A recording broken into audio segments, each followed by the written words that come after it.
My goal with my clients is that they understand what they're doing and why, but I'll never really throw out like biomechanics or like intricacies into there.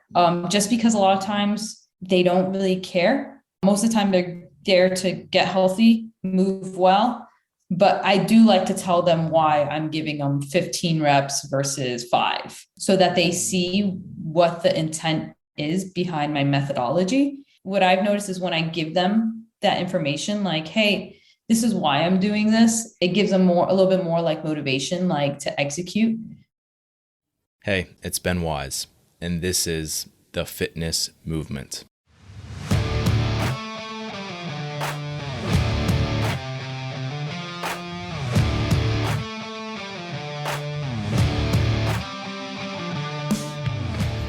The Fitness Movement is brought to you by Zor Fitness. Zor Fitness is my company and my platform to deliver training content to coaches and athletes like you.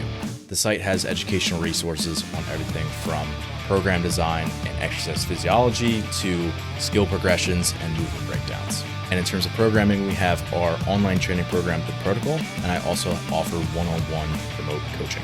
It's all at one place, zorfitness.com. Today we have Dayannara Muñoz on the show. Day, as you'll hear me refer to her, has been one of my athletes for quite a while, and I really wanted to sit down with her and have a conversation like this because, well, she's intelligent and well-spoken, also super cerebral around all things training, but also recently she made some big life decisions that I think a lot of you are going to be able to relate to. She was headed through her projected career path. She graduated from MIT with a chemical engineering degree and was doing more powerlifting, bodybuilding style training. And she went through her master's and was working on her chemical engineering PhD when she picked up CrossFit and we actually started working together. Then Day, with everything still going well, made the decision to turn away from chemical engineering and start full-time into fitness. It's a decision that we're going to go deep into on this show. Day is now applying her knowledge and research as an NSCA and ISSA certified coach at Telos Strength Conditioning in Tucson, Arizona. You can find her on Instagram at day.the.fitness.nerd.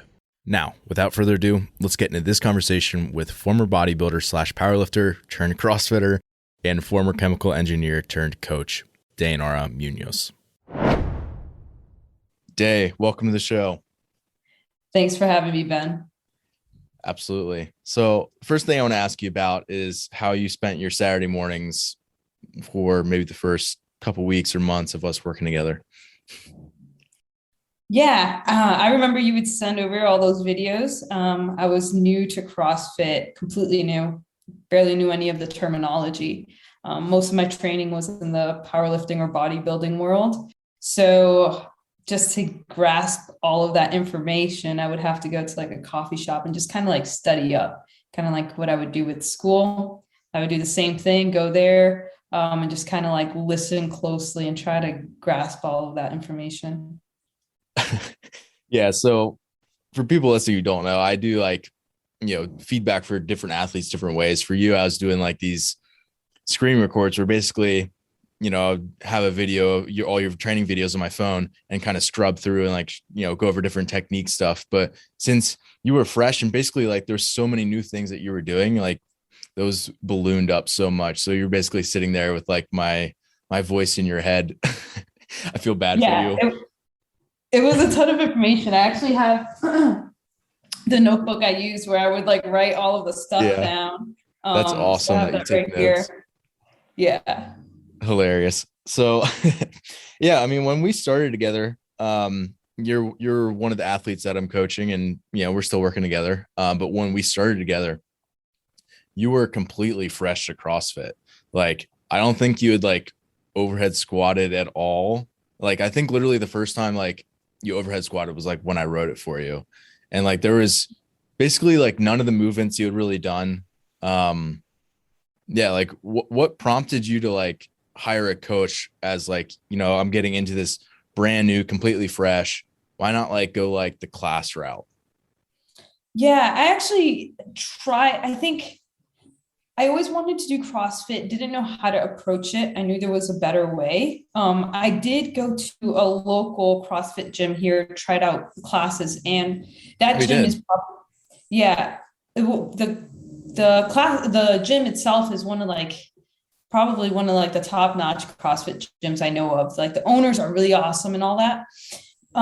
Super smart, both competitive people. They know how to train athletes really well. However, I knew like the class setting was not for me because like after going to like a few classes, I was like, there's so much that I need to learn. Like, you know how I am. Like, I did not know how to kip properly. Still learning, and like being inverted was new. All of the ollie movements were new. So I knew I needed like really individualized attention. So then I figured like I'd go and find someone who was like a reputable coach to kind of do one-on-one. So that's when I started my search for like who I wanted to hire. Mm-hmm. Is there, well, let me ask this. Would you do it the same way again? 100%. Because taking on all that by myself would have been too much. And if I kind of just kept going to classes, I could have seen like potential for injury, knowing how I am, kind of like overdoing it. So just doing it with someone, so they're taking care of everything and they're guiding me, and it takes all of the effort off from me, like the brain work and all that, and I just kind of do what I'm told and learn that way. It Yeah. was way more individualized for me too, knowing like my limitations and all that. Mm-hmm. That's really interesting because I think a lot of people, assume that when you're a complete beginner in a particular area, not to say that you're a beginner to training, but you're a beginner to CrossFit, that like the class setting is the way to go. And, it's tough because like a coach isn't just going to be able to spend all their time on you when they're doing a class setting. If they're trying to be fair to everybody else. So it's like, if you're really advanced, almost like if you're a beginner, like both those demographics often get missed in classes. Sometimes it seems like to me. And I'm not saying that like individual design is easy for someone who's a beginner, because I think that's honestly, I think like coaching a beginner like remotely is like incredibly challenging. And that's kind of why I was asking you that. It's like, I'm not sure how good of a job I really did for you at the beginning, because it's really challenging to like go over all of the skills at the beginning. Yeah. So it's interesting to hear that you found value in that. I mean, it's good to Yeah. hear. Yeah. I think I found a lot of value in it too, because I kind of like put myself in there like completely, where I was like, all right, I'm going to dedicate myself to this. And then the fact that you gave so much information and like the screen recordings and like you provided so much guidance throughout.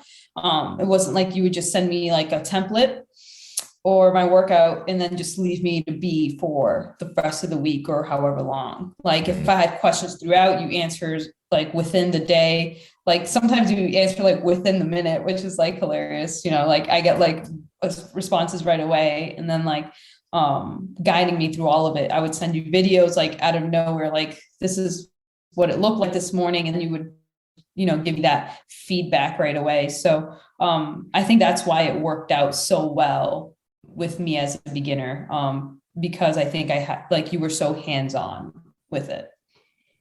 I'll also say I don't think that would probably work well for everyone. So people listening, you have to know your personality a little bit as well, probably. Like, if you're someone who is brand new, you might need someone there moving you around in space, like telling you how to position in real time. Like there's a lot of value in that as well. And even some of my athletes who are a little bit more experienced, I still like to get them, like if they're having trouble, I don't know, learning a muscle up, for example, I'll often have like, hey, do you have any like people that you could work with one-on-one who are local to you, who could like help move you around again in like real time, so that they can actually, and just give you a different look as well, because you're only going to get so many of those from me. Like I can only send you so many technique videos and like be like, okay, this is what we need to do, and like try to describe it in language, versus like, I can't manipulate you because I'm not there at that same location.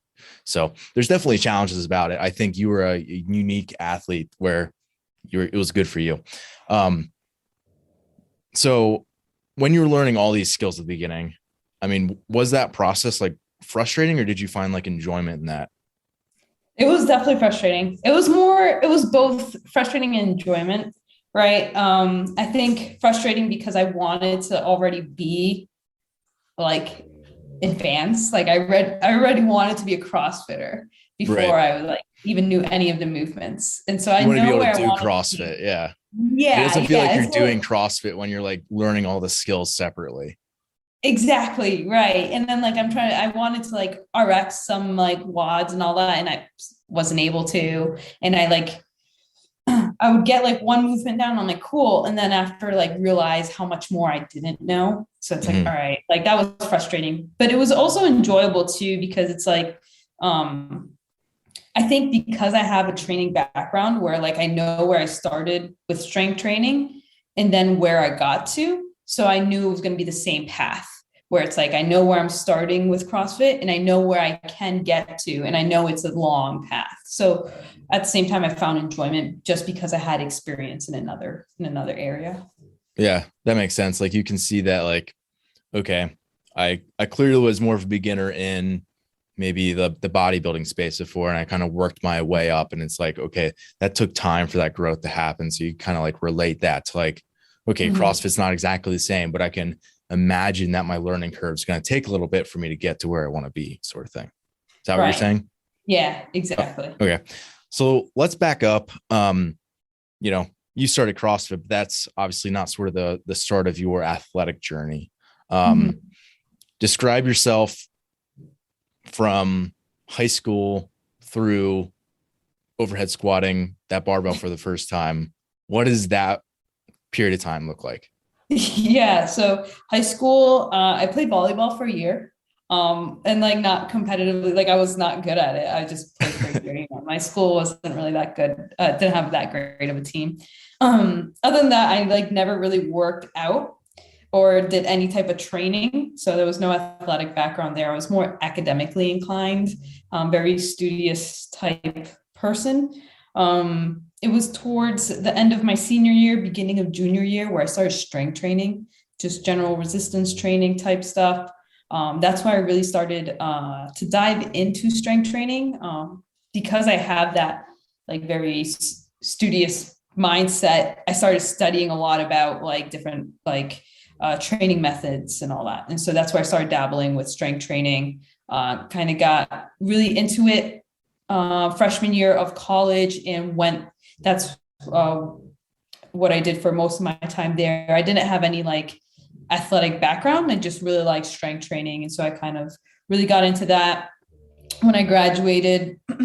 That's where I started more of the bodybuilding, just because I had like 4 or 5 years of like a good, strong basis of strength and muscle growth. So I figured I'd try out bodybuilding just for fun, kind of like a science experiment, right? See like what my body can do and how it looks like after a certain point. And throughout that, I learned a lot about like nutrition, what to do, what not to do, type thing. All the crazy misinformation that's out there. So I learned a lot during that period of time. Once I was done with that phase, that's where I went to more of a powerlifting route. Did that for about 3 years, and then found a CrossFit where I was humbled very quickly. I felt like doing like an overhead squat with like a 35-pound bar was not possible.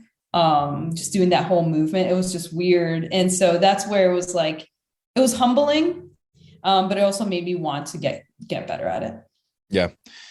It's really interesting to see different athletes learning curves, like based on what they've done in the past, like strict handstand push-ups for you, or like day two, you're kicking up and doing strict handstand push-ups in decent sets. And I was like, all right, like we got this. And like you were doing like, you can do bigger sets of strict pull-ups. There's like a lot of the stuff that you can do that just like a lot of people can't do.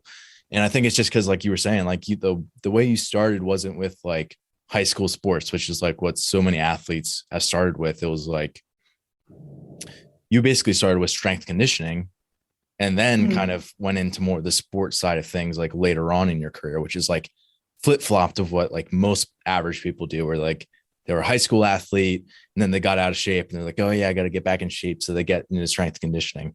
Um, It's really interesting that yours is just sort of like mirrored of that.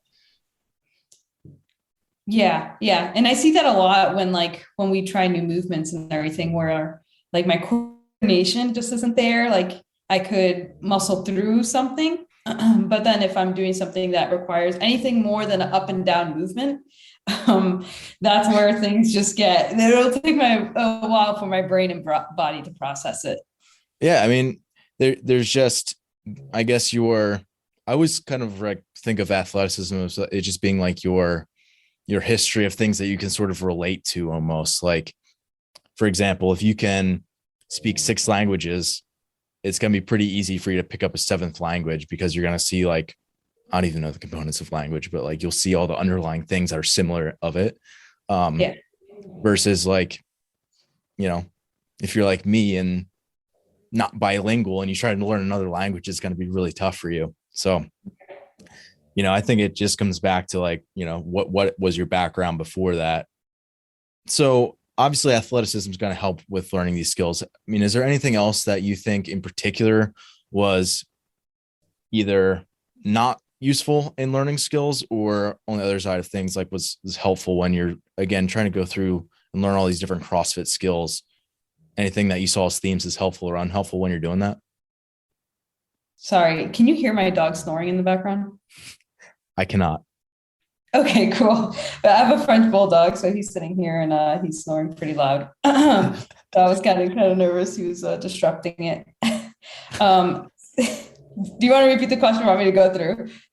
So skills. Yeah. Was there anything that was particularly helpful or unhelpful when you're like, for example, if you're trying to learn double unders or trying to learn how to kipping pull-ups, right? And like, sequence those things and make sure that the coordination doesn't break down. Are there any things that you found helpful or unhelpful in that process? One thing that I found helpful was when like it was repeated a lot, right? Like the repetition method and kind of having pressure to learn something is what I realized helped me learn something. Double unders, like did not grasp it for a good while until I have a competition coming up that requires me to do double Okay. unders. Yeah. Magically, I learned how to do a double unders, right? And just doing them so much more frequently. And same thing with like kipping pull-ups, like never got the kipping movement. My brain didn't process it. Competitions coming up with kipping, magically understand how kipping works. So having pressure sometimes and like competing, and you like encouraging me to compete when I like would ask you like, do you think this is a good idea? Definitely helped with learning movements, because being put under that pressure and kind of knowing like I have to learn how to do this for if I already signed up, there's no other choice. I got to learn. That helped a lot.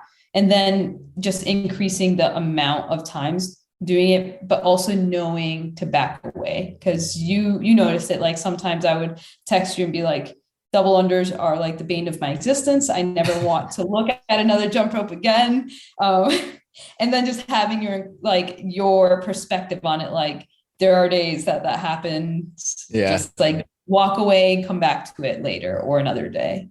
Yeah. I think there is a sweet spot to that where it's like, if you never allow yourself to get to the point of frustration, you're probably never going to accumulate enough practice where you actually learn the movement. But if you're like so frustrated every time you do it, like you're going to probably stop actually practicing, because you'll just be like so frustrated, be like, screw that, I'm never doing double unders again or attempting them again. Yeah. That's really interesting about the pressure though. Yeah, I mean, that is definitely one of the things, like you had kind of identified yourself as like, hey, I want to be competitive in CrossFit. I don't want to just like do it as like a training methodology. And yeah, I mean, that was one of the things I sort of did encourage you to do, is like, hey, we're not going to like spend a big lead up and a taper to do this competition, but I want you to enter in a competition. Are there things like, again, I know it, like the pressure from skill point of view, but were there other things that you kind of learned about yourself as an athlete through competing? I definitely learned that besides like, I think I knew this already, like the performance anxiety stuff, like I get really nervous before that. But also I learned that like how much more I push myself when I'm competing. Like the amount of effort I put. I guess it's kind of like you just leave it all out there, right? And sometimes during like trainings when like there's metcons or something programmed, like I feel like I'm giving it a 10 out of 10, right? But then like I'll do it in front of people or a competition setting, like it's a whole different like performance than what I was giving on my own. So Yeah. that definitely helped a lot. Yeah. Just knowing how much more you can give when you're like under that scenario. I often will, I don't know if I've ever like formalized this thought to myself, but I'll say, okay, this was like an RPE 10 for a training day. And like, that's not an RPE 10 on a competition day. Like, just like, even like, 100% being 98% of what you could actually truly give. It's like that extra 2% is completely different in how it feels and how your body responds in that moment. Yeah, like, I mean, I guess you really didn't have a lot of competition experience, like just in, I mean, again, you weren't like an athlete growing up. So it's not like you've had like this, bucket of experience that you can kind of pull from and draw from. Like, so these were like truly pretty new experiences for you. Yeah. I feel like the only like really performance experience I've had is like in the military when we have to do like our physical fitness test, which is like really nothing. But that's like the most performance under pressure I've been put under. So it's really like, it was very minimal, if anything. Mm-hmm. All right.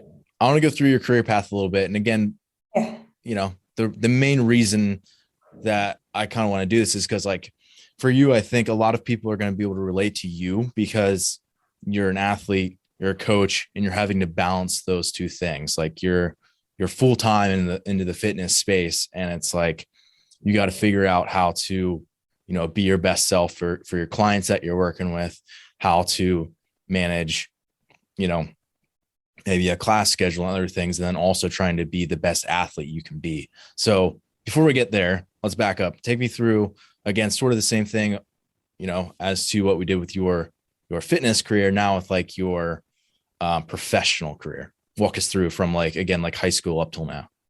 All right, cool. So high school, like I mentioned before, I was very academically inclined. I knew that I wanted to go to a good school. I was more geared towards the science field, so really more chemical engineering type stuff. So I knew that going. You don't have to like try to dumb it down. That stuff's like intense. I remember you so sent me like a photo of you studying, and I was like, I don't know what any of these symbols or words mean. Yeah, so like anyone who knows me knows like I can nerd out on science stuff. Like anything science, like trust me, I'll nerd out to like another level. So in high school, I knew I wanted to go to a good school. I ended up going to and graduating from MIT, and I got my chemical engineering degree there. And during that time, like I mentioned, that's where I started like my strength training stuff, which was fun. But I also, in terms of like engineering stuff, I did a lot of research as well. So research more in the biotechnology, biochemical engineering field. I got a few papers published during that time. So I also did ROTC for the Air Force ROTC. So I already knew once I graduated college that I was going to go into the Air Force and do some time there. I loved it. I loved the Air Force ROTC and I loved the Air Force. So I thought I was going to make it a career for like the 20-year career. So yeah, and I ended up doing 4 years after I graduated. And now I'm in the reserves, so I'm no longer active duty. So I'll be in the reserves for the long term, but I didn't want to constantly move around. That was my big thing. I didn't want to move around. So in the Air Force, I was an aircraft maintenance officer. So I did more of the logistics stuff, not really engineering.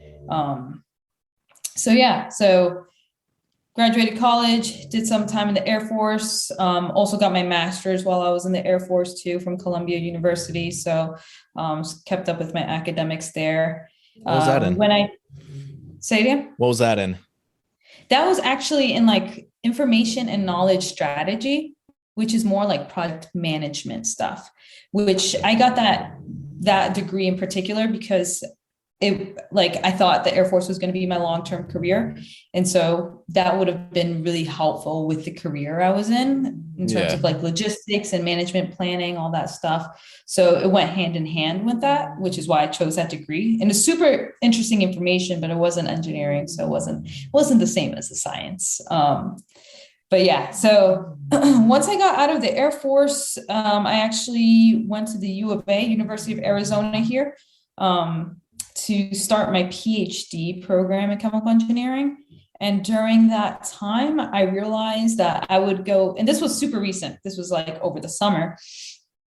And I realized that I would go into the lab and I would like constantly be looking at my watch, like, all right, I need to get out of here in an hour because I need to go train. By the time I feel nice and warm, I need like an extra hour for this and this. And I realized that I was centering everything around training and fitness. Sometimes I would be in the lab, and while something was running, I would sit in the like lounge, and I would just be looking up like CrossFit stuff, research stuff about like strength training. So I was just way too involved in fitness and like the training world to like not want to do it full time. And that's where I realized like I was prioritizing that over my school. And so that was kind of like the green light for me, where I was like, all right, I need to put this aside and kind of go full time into being like a coach and also training. So I could just be in that world 24/7. And so that's when I made the transition. I found a job here as a strength coach at Telos Strength and Conditioning in Tucson, Arizona. So that's what I do full time now. So yeah, it's been awesome. So it's been all over the place. Kind of had my hand in all different types of work, but I think this is where I want to stay. So I have to imagine, you made it seem kind of cut and dry, like, oh, I'm thinking about training all the time, so let's go into the fitness field. But I'm sure like you were having like second thoughts of like, I've invested all this time in like my professional career up to this point. Like, did you feel like you were throwing any of that away? Like, was it a tough decision to move past that? Like, I'm sure there was a lot more thoughts going on in your head at that point. Like, what did that conversation in your head look like? Yeah, it was a lot of it. Yeah, it was very back and forth. It was not an easy decision. Part of it was I spent so much time and effort getting where I was with chemical engineering and science Yeah. field. Like the amount of like Time, work effort, I did. money. Yeah. Yeah. The amount of work I did, I just didn't want to throw it out. So it's like this is a lot to throw out. And to follow, what could possibly just be a hobby. Right. And so that was one thing. And then another thing too was just like kind of the perception of it, right? I try not to consider what everyone else is thinking, but inevitably I do. So just thinking like, man, basically just throwing all this out, like, what are people going to think? Like, they're going to think crazy going through like a quarter life crisis type thing. But at the end of it, when I really thought about it, it's more like, as being a personal trainer, strength coach, I think I have getting all the experience that I did in the science field, and then also the work ethic I developed through that. I think it made me a better suited strength coach, personal trainer, and I could like serve my clients better, because I'm so involved in like the research, just like learning all about the stuff about fitness and all that. So providing them the best I can. And also the fact that I'm so like into it that like, I just love it. Right. So then just bringing that like enthusiasm to their training as well. So at the end, I thought like it made me more suitable for the job, and hopefully provide the best I can for people.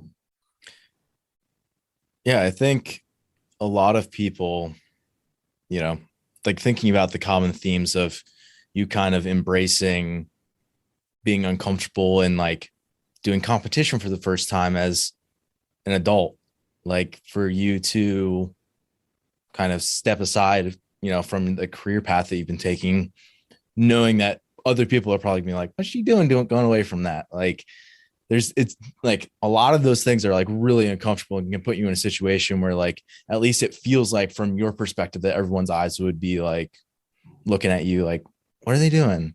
Like, when you're at a competition, it feels like everyone's watching you. Like when you make a big decision, like a career decision like that, it feels like everyone is like, again, like thinking about you. Is there anything, I don't know, like a personality trait or something in you that you feel like that maybe allowed you to like go out of your comfort zone to like make the jump from, again, your career to, I'm going to put that aside and go into fitness? Yeah. I've been told by a lot of people that I have like I kind of become like kind of obsessed with things that I like. So like kind of like an addictive personality. So I But in a know that positive sense. in a right, in the best sense possible. So kind of like jumping into this was kind of like I knew that I wasn't going to fail in it because I loved it so much. And that's how it was with everything. Like everything that I do, if I love it, I'm going to put myself into it completely. And so I just knew it would bring happiness, and that I knew that I was going to do as best I could in it. Yeah. So take me through a typical week at the gym. Like what are your responsibilities there? Yeah, so at Telos, I have I train people mostly in the morning and some in the evening as well. And then I have that nice little gap in between when everyone's at work, so they can't do personal training and stuff. So that's usually when I fit my own personal stuff in. So that's where I will do like skill work, all that stuff, strength training, all this, whatever you program. That's usually what I do during that time. And I'm also at the gym, I'm also in charge of like the social media stuff and all that. So anything you see on the social media page is probably me posting it. I write some blogs there as well. So all into that. But the gym is really like, it's really well run. Like the owners there are awesome, great people. So they really let me like take reign over the responsibilities they give me. They let me kind of like do it the way I think is best. And they like trust me with that, which is like the most fun thing.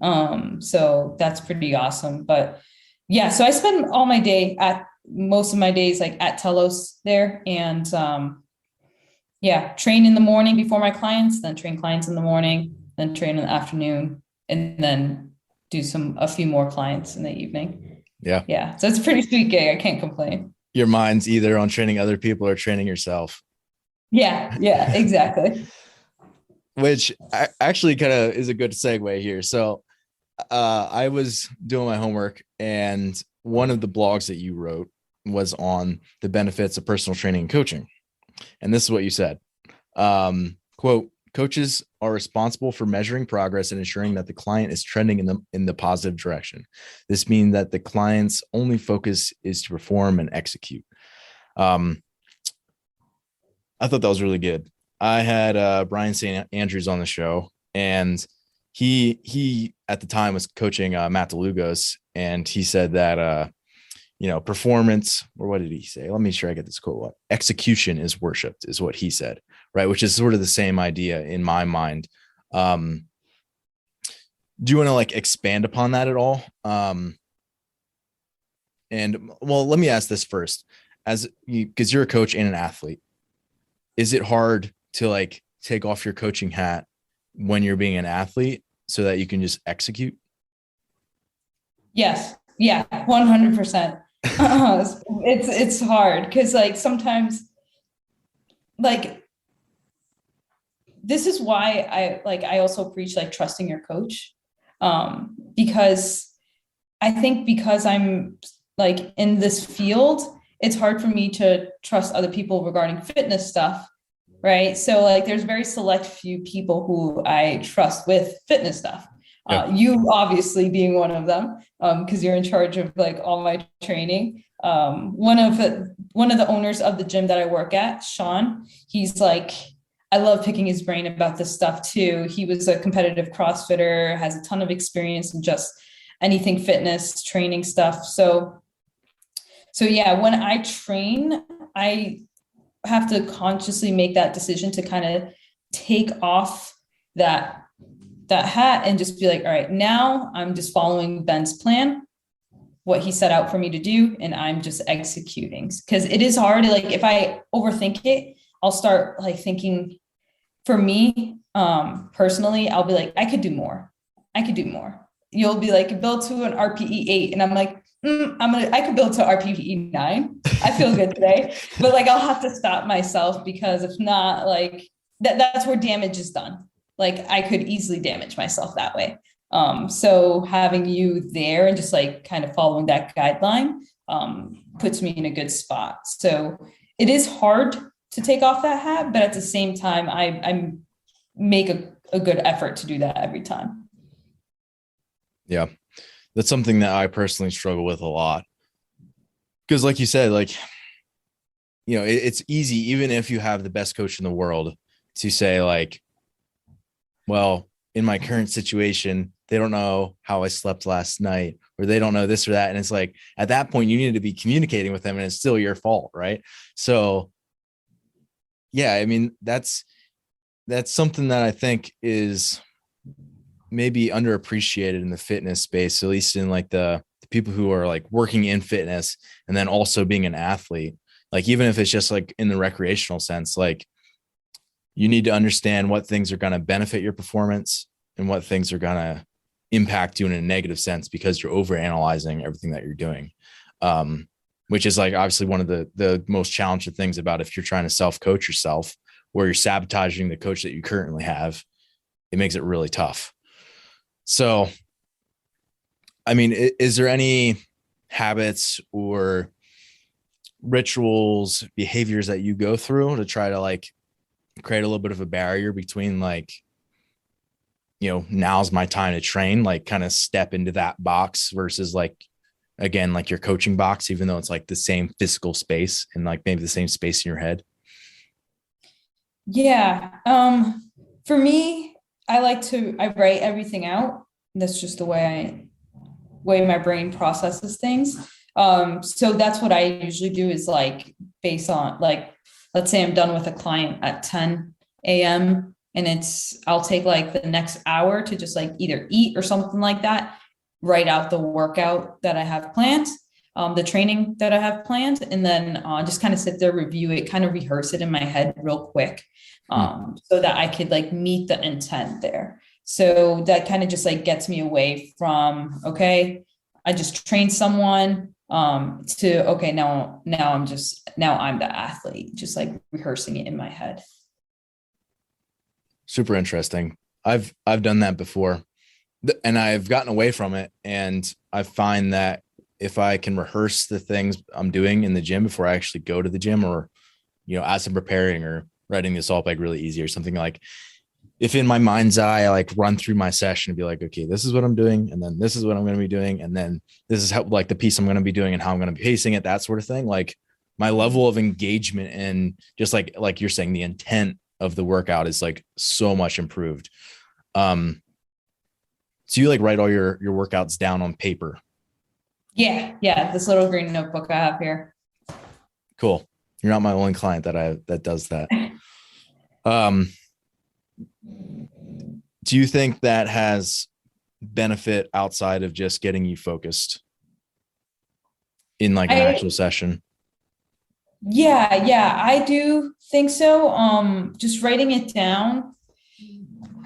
I like to review things on paper. I guess that's like my main thing. So sometimes like the screen, it gets me away from my phone. That's like the main thing. So getting me away from the screen is like the big thing. So that I could just write it down here. And then when I like update the Excel spreadsheet, go back and review it. That gives me a time to like kind of go back, because then I'm typing it in again. Right. And so that like gets me time to process it too. But also like writing it down too. Like if I have my notebook here, like I'll go to it after doing like a few sets or whatever, and just like write like felt good or felt bad, and just kind of give myself those little notes so that I can review it like the next week if I'm doing like similar movement or similar. similar thing. So Yeah. that's like usually the benefits that I like from it. Yeah. I think just getting away from your phone is super helpful for most people, or virtually everyone who's listening to this, because you're probably listening on this through your phone. So it's like, man, just like the ability to be able to put your phone somewhere else where it's not distracting you, and just be able to, like, even if it's, for a lot of people, it's just writing it on like the whiteboard or something. Mhm. Because even just like putting your phone on like do not disturb or airplane or something, like, still isn't enough for most people. They'll find a way to like sabotage and like spend 10 minutes scrolling somehow in the middle of their session. It's really easy to get into that. So yeah, I mean, I think you've got a lot of habits around training that's really set you up for success in a lot of ways. And it's like, just because someone has, puts the same amount of time in, and just because they do the same sets and reps doesn't mean that they're going to get the same adaptation that you get. And I think that intent and focus in the training is like a big part of what that's about, in my opinion. Yeah, I totally agree with that. Right. Like executing and having like a good thought process through it kind of have to be honed in. Um, and I think that was part of like when I was learning double unders, when I really was just doing the movement, like, just 10 minutes of unfatigued practice here and there, like just doing the movement. I don't know if it was like, I wasn't thinking about it as much, but it was like not clicking. But when I was thinking about it, like performing it under pressure at a competition, it kind of had more of an intent behind it. And really focusing on like things like the way my feet were moving, how I was jumping, my wrists. It's just like it clicked after that, just having more thought into it. Yeah, it's interesting that, like, thinking about things more can either be like helpful or harmful to your performance. Like, it depends what things you're thinking about. It's like, even if it's still related to your physical performance. So it's like, even if someone is, again, focused on, well, my body feels this way, should I be doing this many sets of back squats? That's still thinking about your body versus like thinking about doing your, how you're pushing through the bar when you're doing your back squats. Like, both of those, like, your mind's engaged in what you're actually doing. It's not like you're off in la la land. It's just like the one, you're going to aid and get your best performance out of yourself in that particular moment. In the other one, you're kind of, again, like self-sabotaging in a way, if that makes sense. Right. So if you're working with say you're working with a client now and it's not yourself, are there like particular things that you want them to be like focused on? Or I guess like what I'm asking is, to what degree is it helpful for a client to understand physiology or how to, like biomechanics and like those sorts of things? It's like, how educated do you want your client, I guess, is what I'm asking. Yeah. So my goal with my clients is that they understand what they're doing and why, but I'll never really throw out like the biomechanics or like intricacies into there. Just because a lot of times they don't really care enough. It's not like they're trying to become a professional strength coach or a professional in the fitness industry. Most of the time they're there to get healthy, move well. Each one has certain goals, whether it's strength, performance, or any of that. So it depends on what their goal is. But most of the time, they're not trying to learn all the intricacies like, oh, this is, how the quad is structured versus the hamstring. And this is what this work. Like, I don't get into that, but I do like to tell them why I'm giving them 15 reps versus 5, or why I increased the weight compared to what we did the week prior, so that they see what the intent is behind my methodology in terms of getting to their goal. So I think that's important for them to know. What I've noticed is when I give them that information, like, hey, this is why I'm doing this, it gives them a little bit more like motivation, like to execute. So, because they understand it more and they know that's bringing them closer to the goal that they expressed. But I never really get into like the details of stuff unless they ask and they're generally curious. I'm more than happy to nerd out with them. But most of the time they don't really care for it, because it's not like they're, like I said, their plan is to not be a strength coach. Their plan is to get a good workout in and train well. Yeah. You have much better perspective than when I started. I blabbed way too much to people about stuff. But like, I don't know, like if I walk into Best Buy and I want to buy a new laptop, like I don't need to know how the motherboard works. I just want to know if it's like a good quality piece of equipment. It's a good price. Like, okay, I need to know a few things about it. Like what's the quality of the camera, or what's the RAM, and like, what does that actually mean for like my performance on it? But like, I don't need to know like every single intricate part of how it's working. That's like way too much information for the level of consumer that I want to be. So I think it's really easy as someone who's like in the fitness space to be like, want to like spill and like just like vomit all over someone with your information. But like, that's really not like what they need. Exactly. Yeah. And like I could tell like when I fall into a trap where I start going on a rant about like, about something that like some research paper that I read about like hypertrophy, and Yeah. I'll start getting into like I could see it in their eyes that they're like not paying attention. They're like, yeah. So yeah, so that's what I'm just like, I'll be quiet now. Oh man. They're like, okay, Day. Yeah, yeah. Just like shut up. Oh man. So, I mean, where do you see yourself going in the immediate future? Not like way down the road, because that's hard to know, but like, in the next 5-10 years, like where do you see yourself in fitness? It could be Yeah. from a career perspective or athlete perspective, or both. Yeah. So career perspective, I like to kind of get more exposure with like higher level athletes and all that within the next 5 years. And so kind of work with more athletes, but I also like working with the general population as well. I was going to say, what type of athlete? I like to work in the strength realm. So if I could just be like a strength and conditioning coach, that would be like legit. But right now, like my goal is to kind of just like learn from other people, kind of like shadow, see how people are trained, what works, what doesn't work.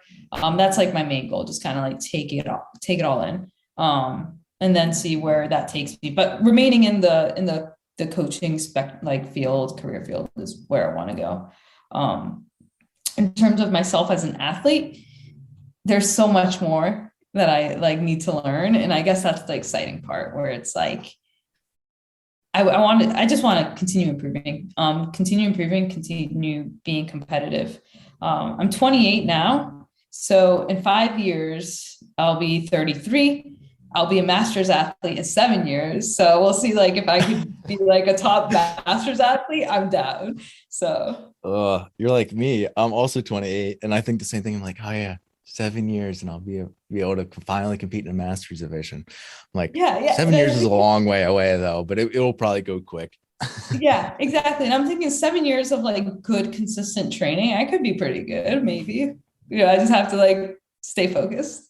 Our listeners who are like 57 listening to this are so mad at us right now. Yeah. You're just a grand master at that point. Yeah, right. Cool. Any type of strength conditioning athlete, or you're doing strength conditioning, but like, is that high school and college athletics? Is that someone who's competing in powerlifting? What does that look like? I would think, yeah. So personally, for me, I would like to go into the high school realm, mostly because like, I think that's where, that's definitely like a field, I think, where they need more coaches that like have a passion in this than some like just Inner quality. Yeah. So just higher quality and all that. So that's definitely one thing. And I think like that's where so much potential is like untapped during that time, right? Like so many high school students like could like be great athletes by the time they're in college, but they don't reach that potential because of lack of quality of coaching or lack of exposure to proper training. So if I could go into that and that year group, I think that's where I would choose out of all of them. Yeah.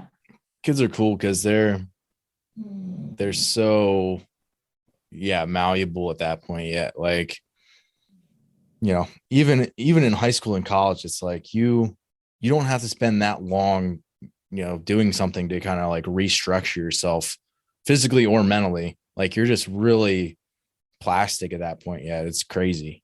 Yeah. Yeah, it's So a perfect timing. So that's where I would like to go into.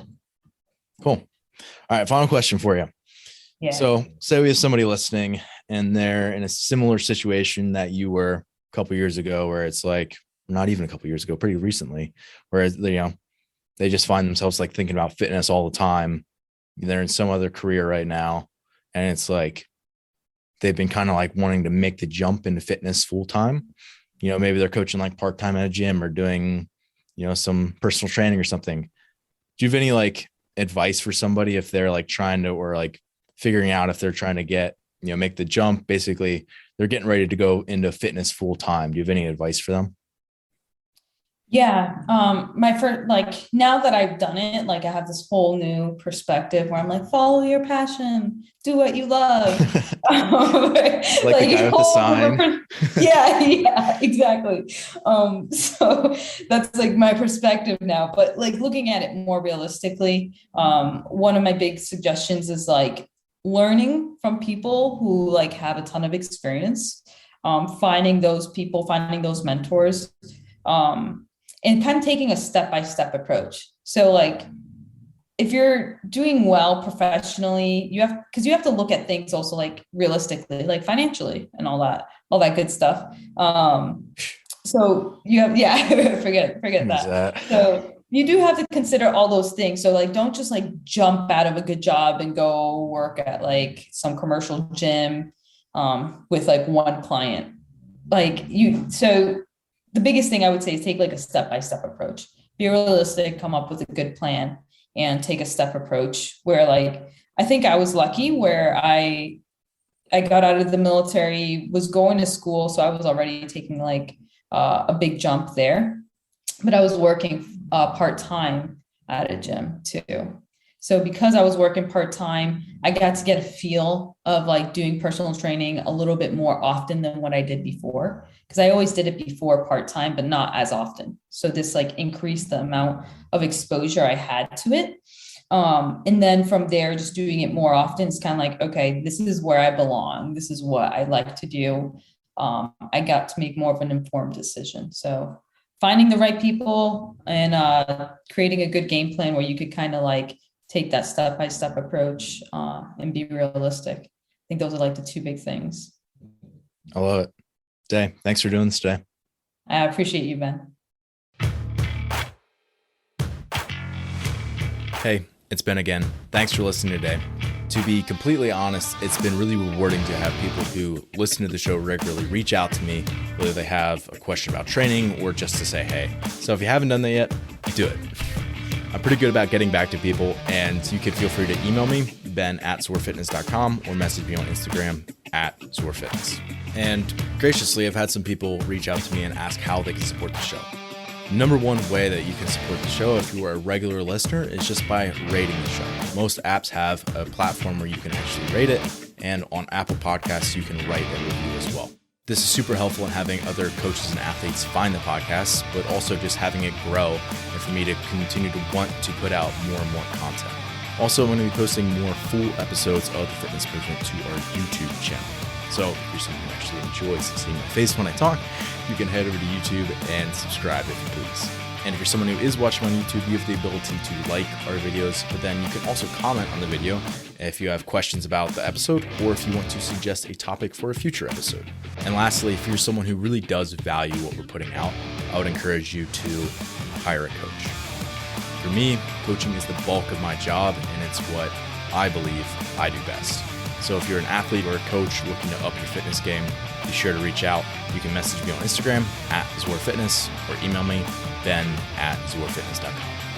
Thanks again for listening today, and as always, stay the course.